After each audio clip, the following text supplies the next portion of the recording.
네, 조아롱쌤 책 읽는 시간입니다. 오늘은 사기성공학 김원중 교수님께서 지으신 책인데요. 사마천의 사기에 나오는 주된 인물들 중에 중요한 인물들을 가지고 그 인물들이 얘기하는 그 다음에 교훈들 이런 것들을 얘기하는 책입니다. 그 중에 오늘은 자만은 몰락의 조짐이다 라는 글을 한번 살펴보도록 하겠습니다. 견제받는 한신, 말실수가 화근인가?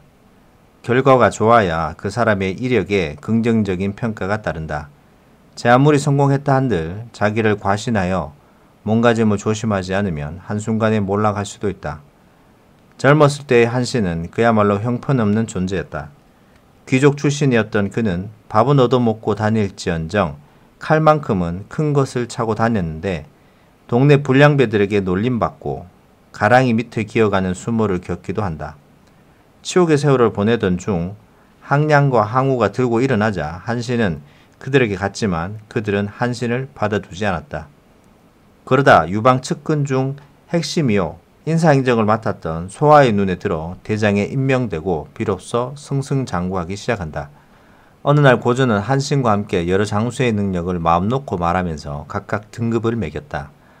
나 같은 사람은 얼마나 되는 군대를 이끌 수 있겠소? 라는 고조의 말에 한신은 무심결에 폐하께서는 그저 10만 명을 이끌 수 있을 뿐입니다. 라고 대답했다. 마음 상한 고조가 다시 그대는 어떻소? 라고 묻자 한신은 신은 많으면 많을수록 더욱 좋습니다. 라고 답했다. 고조가 웃으면서 많으면 많을수록 더 좋다면서 어째서 나에게 사로잡혔소? 라고 되묻자 말실수를 했다고 생각한 한신은 이렇게 말하며 어색해진 분위기를 추스렸다. 폐하께서는 군대를 이끌 수는 없습니다만 장수를 거닐 수 있습니다. 이것이 바로 신이 폐하께 사로잡힌 까닭입니다. 또 폐하는 이른바 하늘이 주신 바이니 사람 힘으로는 어쩔 수 없습니다.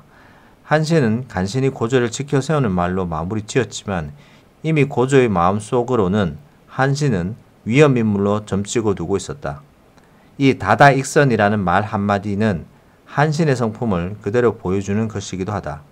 만족을 모르고 과시욕 강한 한신 자신이 어려서 인정받지 못하고 궁핍한 생활을 한 데서 온 콤플렉스의 표출로 볼 수도 있다. 그러나 이는 결국 자신을 파멸의 길로 몰아넣는다. 최고의 개국공신 토사구팽당하다. 천하를 통일한 유방에게 한신은 불편한 존재로 다가왔다.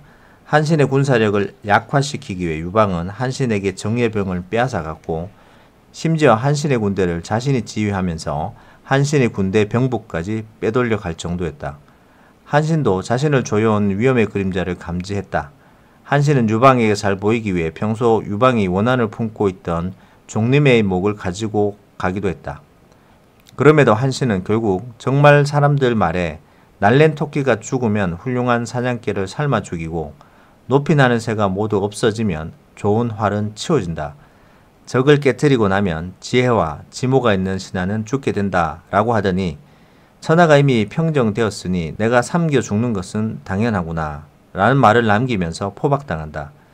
유방은 낙양으로 가 한신의 죄를 용서하고는 회음으로 삼았다. 이로부터 한신은 날마다 고조를 원망하며 불만을 품었다. 언제나 병을 핑계로 조에 나가지도 않고 수행하지도 않았다. 그러던 어느 날 진이가 거룩한 태수로 임명되어 한신에게 작별 인사를 하러 왔다. 이때 한신은 진이에게 거룩군에 모여있는 정예부대의 병사들을 이끌고 반란을 일으킬 것을 부추겼다.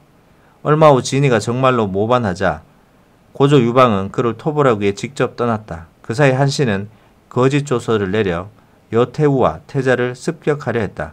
그러나 그의 계략은 새어나갔고 여태우와 소아에 의해 죽음을 맞이한다. 인간의 욕망은 만족을 모른다. 채우면 채울수록 욕망은 더 커진다. 한신이 젊었을 때 품었던 욕망은 분명 건전했다. 그러나 처음에는 건전했던 욕망도 어느 선을 넘어서면서 탐욕이 된다. 한신은 정치에 서툴렀으며 장량과 소아와 다른 길을 걸었다. 왕의 견제를 받는 세력이 큰 위험 존재로서 철저한 자기 절제가 선행되어야 살아남는 법인데 그는 그것을 몰랐다. 한신이 겸양한 태도로 자기 공로를 뽐내지 않고 능력을 자랑하지 않았다면 오래도록 영광을 누릴 수 있었을 것이다. 혼돈의 세상을 분석하는 능력은 뛰어났으나 내면을 성찰하는 지혜가 부족했던 것이다. 다다익선이 지나치면 언제나 화근이 되는 법이다.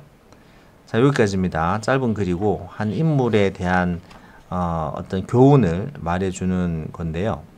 한신이라는 요 인물이 얘기하는 거는 명확하죠. 권력을 곁에 두고 너무 큰 세력을, 특히나 천하를 통일한 유방 곁에 있으면서 더 큰 세력을 원하면 결국은 토사구팽 당한다. 너무 많은 것을 원하면 안 된다라는 거죠. 스스로 어느 정도 절제가 되어야 하는데 다다익선이라는 것을 얘기를 잘못하면서 주군에게 찍혀버린 거죠. 그래서 결국은 토사구팽 당하면서 삶을 마감하는 그런 것을 얘기를 합니다. 투자에서도 마찬가지. 잘 된다고 해서 너무 무리한 다다익선을 구하다가는 결국은 시장에서 토사구팽 당할 수도 있기 때문에 이 자만심, 너무 잘 될 때 좀 조심해야 되는, 어느 정도 절제를 해야 되는 부분들을 잘 생각하셨으면 좋겠습니다. 오늘 여기까지 하도록 하겠습니다. 책 내용 도움 되셨다면 구독, 좋아요 부탁드립니다. 감사합니다.